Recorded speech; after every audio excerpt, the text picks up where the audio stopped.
பருப்பு உருண்டை குழம்பு எப்படி செய்யலாம் பார்க்கலாம் வாங்க. அதுக்கு முன்னே நம்ம சேனலை இதுவரை சப்ஸ்கிரைப் பண்ணாதவங்க சப்ஸ்கிரைப் பண்ணிக்கோங்க. கடாயில் எண்ணெயை சேர்த்து கடுகு பொரிஞ்சதும் நறுக்கி வச்சுருக்க சாம்பார் வெங்காயம், கருவேப்பிலை, 5-6 பல்லு பூண்டை சேர்த்து நல்லா வதக்கிக்கணும். நறுக்கி வச்சுருக்க 3 தக்காளியும் சேர்த்து இதில் நல்லா வதக்கிக்கங்க.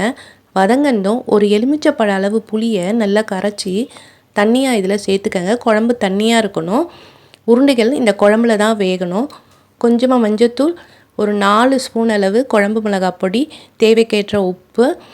இப்போ பருப்பு உருண்டையை நான் காலையில் சமைக்கிறதுக்கு நைட்டே ஊற வச்சுட்டேன். குறைஞ்சது 4 மணி நேரம்னா ஊறணும். அப்போ தான் மெத்துன்னு இருக்கும். தண்ணியை வடிகட்டி இந்த அளவு இஞ்சியை சேர்த்து மிக்சி ஜாரில் மசால் வடைக்கு அரைக்கிற போல் அரைச்சிக்கோங்க.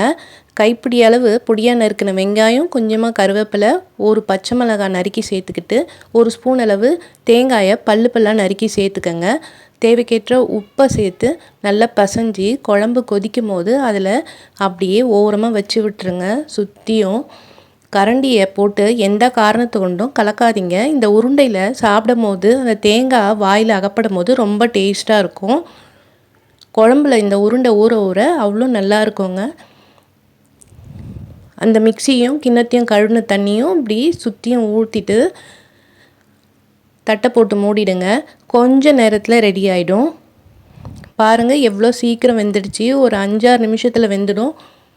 நீங்களும் இந்த குழம்ப ப்ரிப்பேர் பண்ணி பார்த்துட்டு எப்படி இருக்குன்னு கமெண்ட்ஸ் பாக்ஸில் கமெண்ட்ஸ் பண்ணுங்கள். சாதத்தோடு சேர்த்து சாப்பிட ரொம்பவே டேஸ்ட்டாக இருக்கும். ஷேர் பண்ணுங்கள், லைக் பண்ணுங்கள். நம்ம சேனலை தவறாமல் சப்ஸ்கிரைப் பண்ணுங்கள்.